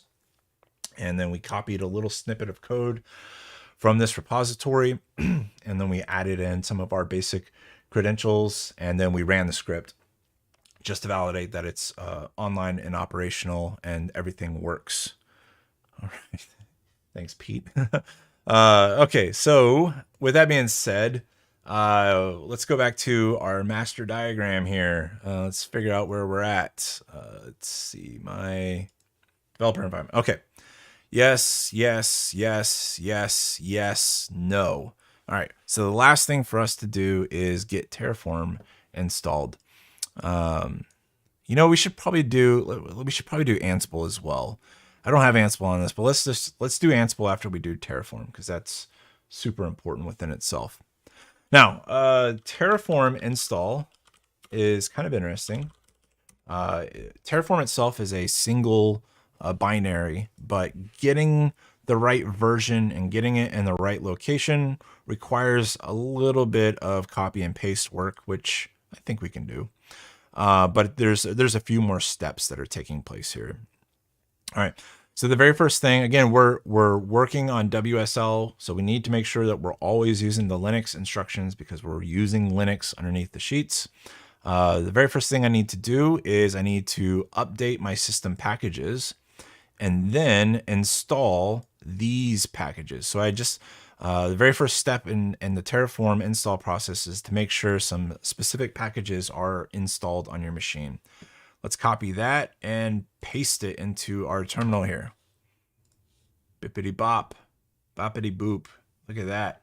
All right, so again, we're doing a system update or package update, and then installing those specific packages that Terraform needs. Then we need to install HashiCorp's GPG key. This is so that we can trust the remote end of things, right? We need to be able to make sure that we're not installing some kind of malicious malware from a untrusted source. We want to make sure that we've got the blessed version here. So that's what we're doing here. We're going to install HashiCorp's GPG key by pasting. And we're going to get a lot of ugliness in the terminal. Do not panic. You haven't done anything wrong. As long as you see like HashiCorp security right there, don't worry about all these other like compiled garbanzo beans. It's not important for us. Now we need to validate that key signature. So we're just going to go ahead and paste this here. Oh, just kidding. I didn't copy it. Let's come over here, copy and paste. And it's going to come back and say, hey, based on these garbanzo beans that you're looking at, this is what we've got going on. And this looks good to go. We're happy with this. So I think the next step is the last step, right? Looks like we got a couple more steps. Okay, now we need to add the remote repositories, just like what we did with Dead Snakes. Remember when we installed the additional repository for Ubuntu to search whenever we install packages? We're effectively doing the same thing with this command. We're just doing it in a different way. So I'm going to paste this in here, and that's going to add this repository to our list of places to search whenever we do a package update. In order for that to take effect, though, the very first thing we need to do is do another update. And HashiCorp is now listed. You see that right here. This is our doing. This one and this one. I'm so proud of us. We've got the HashiCorp repos here. All right. Now the final thing for us to do is go ahead and install Terraform. I'm going to copy this and I'm going to paste this right here. Oh, just kidding. My copy and paste skills are weak today. All right. Copy this guy, paste him right there. And that's going to look in these repositories, and it's going to find one here and right there, and it's going to install Terraform 1.3.7. Now this is killer. This is exactly what we're looking for, right? What we should be able to do now is say Terraform-version. Yeah. So Terraform 1.3.7 is running on Linux. So now we can do standard Terraform goodies. Let's go ahead and just create a folder called TF and CD into TF and Terraform init. Right, it's going to say we've initialized an empty directory. It's got no HashiCorp Terraform configuration files, which is correct. If we look in that directory, it is empty. But we've got Terraform installed. What we could do at this point is we could go to, oh man, PanOS Terraform provider. And let's see, there we go. Here is the official repository for using Palo Alto Networks Terraform provider to manipulate the configuration on remote firewalls. If you want to get into an environment where you are managing your configuration as code, when you are working in a declarative format or workflow, Terraform is going to likely be the best tool for that type of job. And so this is how you would get started. All these goodies. We're not going to go ahead and do any of that today. All right. The last thing that we wanted to do, this is bonus round territory, ladies and gentlemen, and everybody else. This is not this is uncharted territory. What we're going to do is we're going to, let's say, we're going to install Ansible. So let's go ahead and create a, let's just back down here. Let's create a new directory and we'll call this, I don't know, Ansible test, for instance, and change into Ansible test. Now, Ansible is based on Python. So forget all the Go stuff that we had just done and kind of rethink the conversations we had around setting up Python virtual environments, because that's what we're going to need here. Oh yeah, let's go ahead and install Python packages as well. Let's extensions. Let's see, search for Python, and let's go ahead and install Python right here. Let's see, what else do we want to install while we're here? Let's install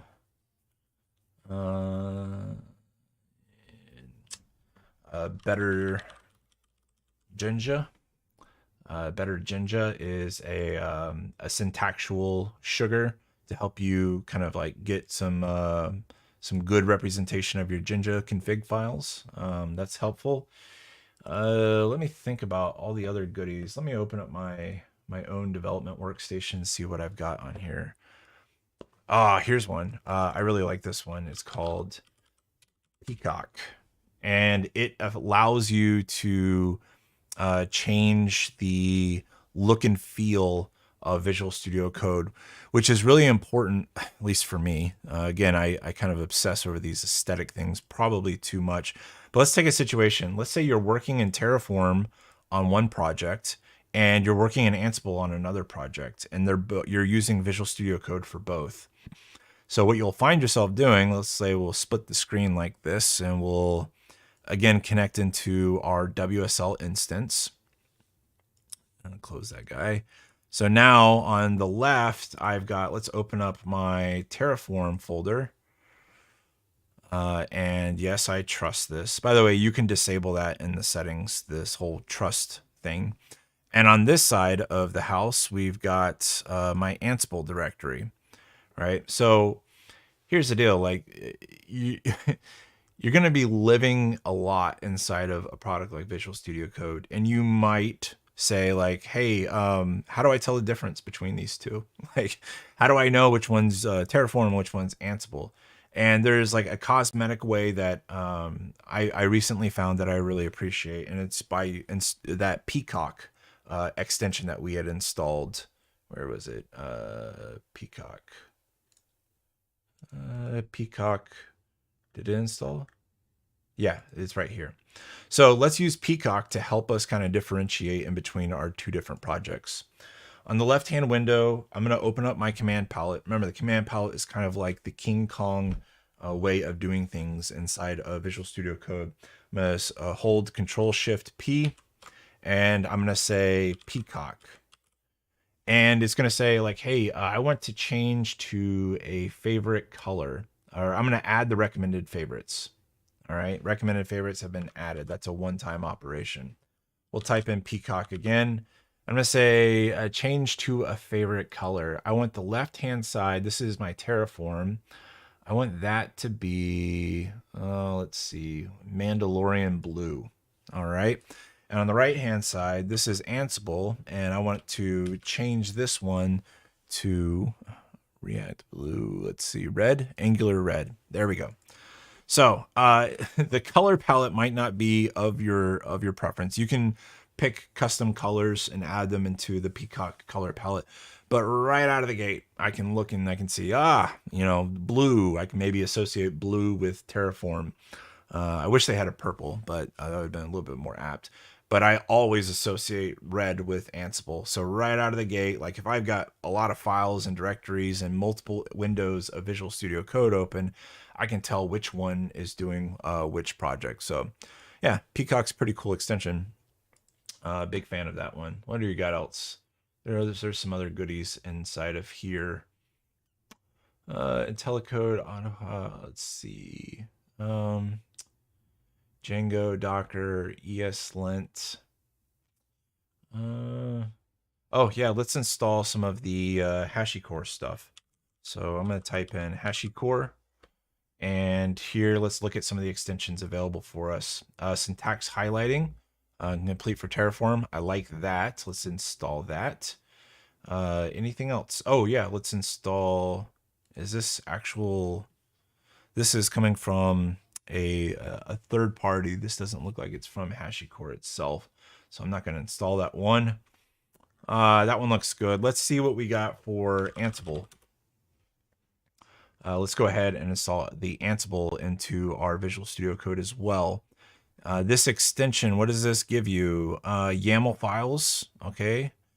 Blah, blah, blah, blah, blah, blah, blah, blah, blah. Okay. Exhilarating. All right, wonderful. Let's cut out the trash here. Let's get to it now. All right, so I've got Ansible extensions installed. I got Terraform extensions installed. I got Python extensions installed. I got Golang extensions installed.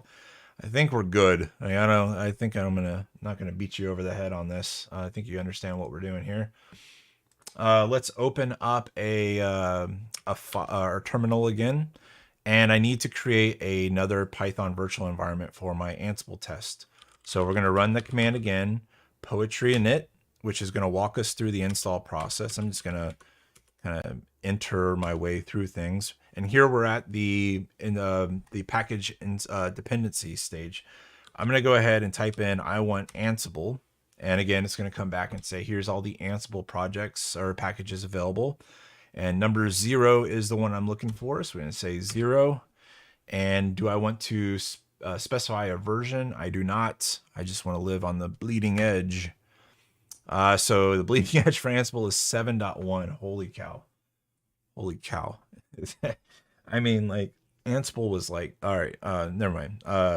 That's fine. Add a package. No, I just want Ansible. And do I want to install any development dependencies? Development dependencies, by the way, are packages that help you throughout your development of your project.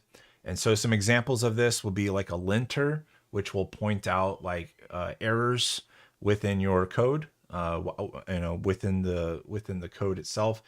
And it'll point to them and say, hey, this is wrong, right? Here's what you need to do to fix this type of thing. That's a development dependency because it's not actually a part of our project, right? It's not doing the actual heavy lifting. It's really just helping us as we write code identify what's working and what's not. I'm not going to use any for right now. We're just going to say no. This is the poetry file that will be created. It's just declaring that we must run Python 3.10 or above, and we must run Python 7.1.0 or above. I'm going to say yes. That created the file. You can now see there's a file right here called pyproject.toml. This is what poetry just created, right? And this is, they dumped it on the terminal, so this should look pretty familiar here. Let's actually install another extension. Why not? Let's install one for Toml. There we go. Better Toml. Now let's look at the difference. Wow. Wow. Incredible. I love it, right? Now it's no longer just white text. Now we get all the goodies listed right here. So cool. So cool. All right. Let's now, so we've created the instructions for our virtual environment. Let's actually create the virtual environment right now with poetry install. And it's going to go ahead and it's going to look at Ansible and it's going to say, here are all of the dependencies that Ansible requires to do its job. Let's go ahead and install all of those. Please. I think the Ansible takes a minute. It's I'm not going to say it's bloated, but it's a pretty big package. So we'll give that just a second to install. Now you might get this error message at the bottom. And it might look a little bit different on yours based on your username and your path directory and such. It's going to say it does not contain any element. This is kind of a new thing that's come up recently in poetry. Don't worry about it. It's harmless. It's just a message for you. It's basically referring to this line within the Toml file. It's looking at that and it's going to say there's no elements inside of that, and just don't worry about it. You're like, yeah, that's fine, whatever. So we should have Ansible installed inside of our virtual environment, but we are not in our virtual environment because we have not activated it yet. And you can tell because the line above my path does not have like the parentheses with the name of my virtual environment. So poetry init to declare the configuration of your virtual environment. poetry install to create the virtual environment based on the configuration file that you had just created in the init stage. To activate the virtual environment, it's poetry shell. There's your 3-step process. Now you can see at the top of my my terminal here, I have the name of my virtual environment and the version of Python that it's running. Clear the screen. We can see that, yes, we're inside of our virtual environment. If I type in which Python, I can see that it's now pointing to a Python virtual environment instead of my system's version.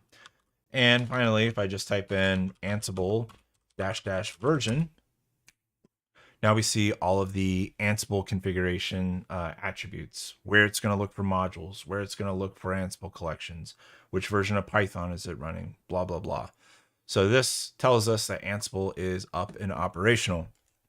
So there we have it, ladies and gentlemen.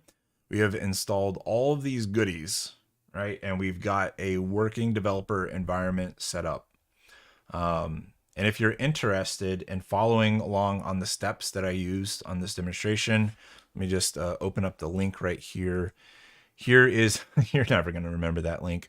If you go to gist.github.com and the username panofficehours, you're going to see this set of instructions that are listed right here.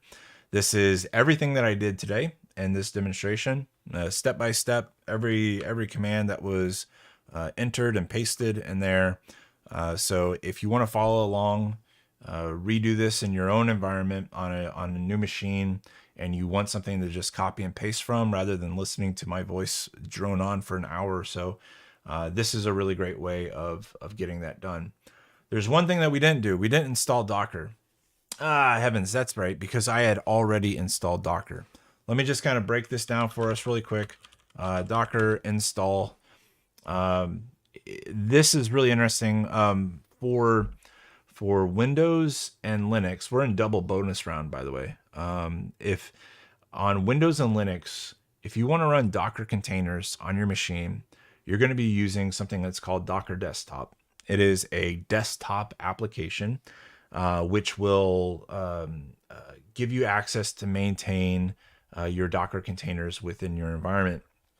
Now, I already have Docker Desktop installed on my desktop. We talked about this at the beginning, that Docker was previously the default WSL instance, and that had created that error at the beginning.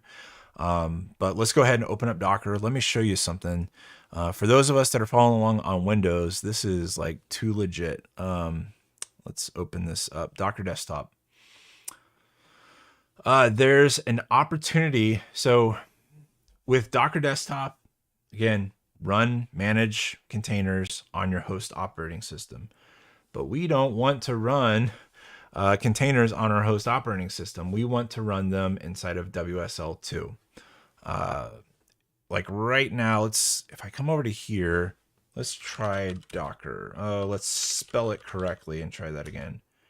Docker. Okay, it looks like the integration is enabled. Let me show you what I'm talking about. In the settings, there is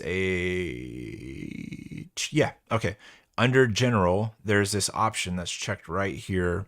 Says use the WSL2 based engine. This is recommended. This is a recommended. I think it's the default if you have WSL installed. But this basically says that, well, it's using WSL2 to get the Docker commands up and exposed to you within your Linux instance. So who just joined? Sorry, I didn't catch your name. But thank you for joining. Yeah, so you want to make sure on your Windows, for my Windows folk, you want to make sure that you're using the WSL2 based image instead of the Hyper-V backend. So when you go through the Docker install process, they're going to ask you, are you going to use WSL2 and blah, blah, blah. And if you are using WSL2, like we've been doing throughout here, make sure that's checked and make sure that Docker has got this set. Then once that's there, you're going to have the capability of running Docker commands from WSL2, but it will actually be using your host's version of Docker. It's crazy how they get all these systems to talk to each other and make it look like it's like some kind of single cohesive solution, but really slick. Let's give an example. I think Docker's got an example here. Getting started, you got like a hello world thing, I think. Let's see, blah, blah, blah, blah, blah, blah. Come on, there's like a hello world version. Let's just click on one of these. Oh God. Come on. Oh heavens. All right, we're just gonna let's find a random Docker image and let's pull it down. Docker hello world. Hello world. Okay, so Docker gives us the capability of running an isolated Docker image for our specific workloads. Docker is a really deep conversation. I don't want to get into it today, but we will probably have some sessions on it here coming up. All right. Oh, I'm so glad we ran into this problem. Okay, cool. So we tried to run this command, docker pull hello world. We got a permissions issue. It's going to say like your permission is denied. That's because my username has not been added to the group that has the permissions of running Docker commands. So that's why I'm getting a permission issue here. There's a couple of ways around this. There's a bad way. Let's talk about that one first. What I could do, just like we said earlier, anytime you got a permissions issue on Linux, just run sudo, right? This is not the way that you should do it, but there we go. It's going to now pull down the Docker container image. And if I say sudo Docker images, I can now see I have a Docker container image on my machine. It looks like it's like 13K big, so super small. But I do not want to run all of my Docker commands as sudo for a couple of reasons. First one, I don't want to continuously like have to authenticate. The second one is that running Docker as sudo can cause challenges whenever you're mounting a local directory from your host machine into a Docker container. If you use sudo, you're going to give that mounted directory from your local machine a permissions of root user. And that's going to make your life really annoying. So you don't want to go down the rabbit hole of using sudo for it. Yes, it does work, but it's not the right way of doing it. And in fact, the documentation, I think the very first step after you install Docker, it's going to tell you, oh, did I lost my documentation page. It's going to tell you, hey, you need to add your user to the user group. So let's search out that command. I know it by heart, but let's go ahead and type in Docker post installation instructions. I do realize that I don't spell my Google searches correctly, and that's okay. So this is what you're looking for, Docker engine post installation steps. There's really only one step that we want to follow. It's this step right here.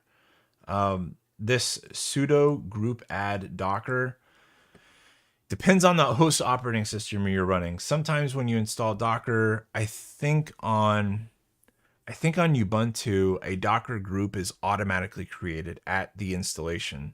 So this becomes completely moot, but we'll go ahead and run it anyways, just to see what the response is. Okay, so we got a response that says, hey, the group Docker already exists. The thing is, though, is like we are not in that group. I can validate this by typing groups. I can see what groups my user is associated to. I can see like my username is associated to a group called my username, and also these as well. But it's not a part of that Docker group, and we need to change that unless we really want to keep entering sudo all the time. Oh shoot, my dog's throwing up. Hey, hey, you okay?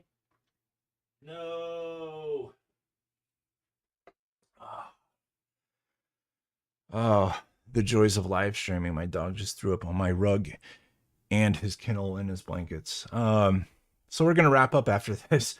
we're going to run Docker. We're going to run a command that will add our user to the Docker group, and we'll log out and log back in to make sure the permissions stick. So I think the command is sudo user mod lowercase a capital G, the name of the group, and then the name of my user. Or if I just want to use a shortcut, I can say $user. That should have done it. Let me type in groups. I don't think, yeah, so it's not going to show up right now because we haven't reloaded our user profile. But let's talk about what just happened here. So we had to use an elevated privilege because we're manipulating what groups a user is tied to. And we're using the command usermod for that. And then we're using the flag of lowercase a capital G. I don't know what A stands for. Let's see. Usermod help. So usermod A. What is A? Oh, of course, you don't have documentation on A. Great. What about capital G? G for groups. So we know that. Maybe lowercase a is like add. I don't know. Better documentation, guys. Come on. Man user mod. Lowercase a append. Okay. Why didn't you put that in your... Okay. Anyway. So we're saying user mod append to the group Docker my username. And I used the shortcut of $user. That will work, I think, across the board. Let's try Windows. Let's try Windows here. Let's open up a Windows command prompt and type in user. No, that didn't. Echo user. No, that didn't work. Who am I? There we go. Yeah, that works. Okay, so it's different on Windows. It's you wouldn't be able to use $user, but anyway, on my side, I get to do that because I'm on Linux, the cool kids. All right, so we need to reload my shell. Let me just go ahead and exit out of all my instances of VS Code, and let's fire it up again. The default, again, you can see at the bottom, it's running, it's opening into my WSL2 instance. Let me type in groups. And now I've been added to the Docker group, which means I can do things like Docker PS, Docker images. Yes, cool. No longer have to use sudo for this type of privilege. Let me try. So let me go for a home run here. In that documentation page that I linked, where are you at? There we go. Inside of this, you can see there's a Docker command right here. This is basically saying, hey, Docker, I want you to run a container. I want you to give me an interactive terminal into that container. I want you to delete this container whenever I exit it. I want you to mount a, I'm sorry, W is for a working directory. I want the working directory to be in /home/Python. That's inside the container. And I want to use this container image. When you have this container image, I want you to run this command inside of that container image. Let's see what it actually looks like at the end of the day. Let's paste this in here. And what Docker says is like, hey, you know, when we ran Docker images, we see that we've only got this hello world image. And here's the image ID for it. It's actually a lot longer, but they just kind of suppress a lot of the characters. But when we ran this command, it's like, hey, I don't know this command. I don't know this container. We don't have this here. We are unable to find this image locally. So we're going to pull it down from this URL. And that's what you're seeing happen right here live. We are pulling down this Docker container from a GitHub repository, a GitHub container repository. And you're seeing it being pulled down in these individual layers. This is a layer, this is a layer, this is a layer, and this, I mean, like, and on the left side is the ID of the layers. This is a point that I don't want to like berate too much because we really should probably just have a dedicated Docker conversation. But when you build a Docker container image, you build it through like a text file, through these instructions, and each line in that text file is a layer. So when you pull down the container image, you pull down each one of those layers individually. and then you have the actual full container. But now we can see like the container is running. It ran this command ipython -profiles equals Palo Alto. And here we can see we are entered inside of the Palo Alto Network's Python SDK. So what we could do in this case here, we could say from PanOS import panorama. From PanOS. I'm pretty sure that was all that was required. Anyway, I got dog vomit all over my rug inside of a kennel and on a blanket. I need to address that rather than troubleshoot this. And it's Friday night. I need to take my wife out for dinner anyway. So, ladies and gentlemen, look, we've been here for 2 hours now. Thank you for hanging out. This is the first stream of the year. It was honestly, it's been like the first stream from me from like the last 2 years. So it feels good to be back. Happy to see all these new faces. Hoping some of my older friends will come back and kind of join me on this journey. We're going to be just focusing on teaching everyone the basics of this new and exciting career of automation and writing network automation.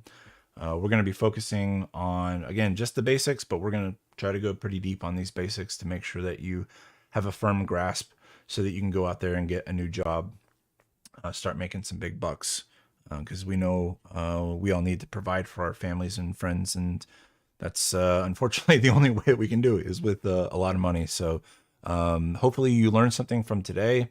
Hopefully this was beneficial for you. Stick around. We're going to see the streams pick up in heavy frequency. But anyway, nice seeing you all again.